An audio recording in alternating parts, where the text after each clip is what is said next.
আসসালামু আলাইকুম pro cricket fans.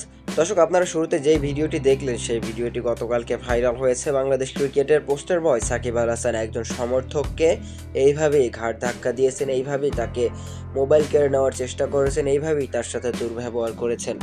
মূলত সাকিব আল হাসান ভক্ত সমর্থকদের সাথে এরকম ব্যবহার আচার করছে বা করবেন, বা তিনি এর আগেও করেছেন, এটা কিন্তু নতুন কিছু না। সাকিব আল হাসান কিন্তু এরকমই তার ভক্ত সমর্থকদের কিন্তু তিনি হতাশ করেন প্রথমে, আবার আমরা অনেক সময় দেখছি সাকিব কিন্তু সেই ভক্তকেই ডেকে নিয়ে আবার তাকে কিন্তু পুরস্কৃত করেন, তাকে অনেক রকম ট্রিট দেন। তবে গতকালকে চিত্রটা ছিল একেবারেই ভিন্ন। গতকালকে ডিপিএল এর ম্যাচ হতে একটু দেরি হচ্ছিল বৃষ্টির কারণে। তামিম ইকবালের দলের বিপক্ষে সাকিব আল হাসান মাঠে নামার কথা ছিল।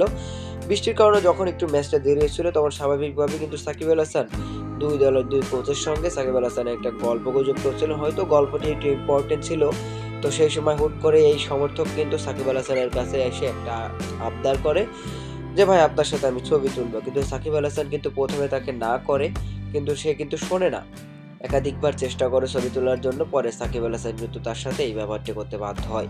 সাকিব আল হাসান পরে তার ঘাড় ধরে মাথা নিচু করে দেয়, তার মোবাইল কেড়ে নেওয়ার চেষ্টা করে, যেটা দেখে রীতিমতো অবাক হয়ে গিয়েছিল এই সমর্থকেরা, অবাক হয়ে তাকিয়েছিল ওই দুই দলের কোচও। পরে অবশ্য সাকিব আল হাসান যখন তার সাথে এরকম ব্যবহার করে, তখন তিনি যখন চলে গেলেন ভক্ত সমর্থকটা, তখন কিন্তু সাকিব আল হাসান ওই ভক্ত সমর্থকটির দিকে তাকিয়ে মুচকি মুচকি হাসছিলেন।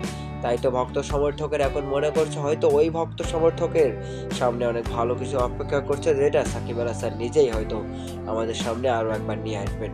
তো দর্শক, এ বিষয়ে আপনার মন্তব্য কি? সাকিব আল হাসান কি ওটা ইয়ার্কি করে করেছেন নাকি সিরিয়াসলি করেছেন?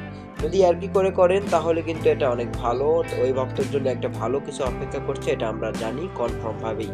আর যদি সাকিব আল হাসান এটা সিরিয়াসলি করে, তবে এটা প্রফেশনাল ক্রিকেটার হিসেবে এটা কোনোভাবেই ঠিক নয় একজন সমর্থকের সাথে এরকম ব্যবহার আচার করার। দর্শক, আপনার মন্তব্য অবশ্যই আমাদের ভিডিওর কমেন্ট বক্সে আপনারা করবেন।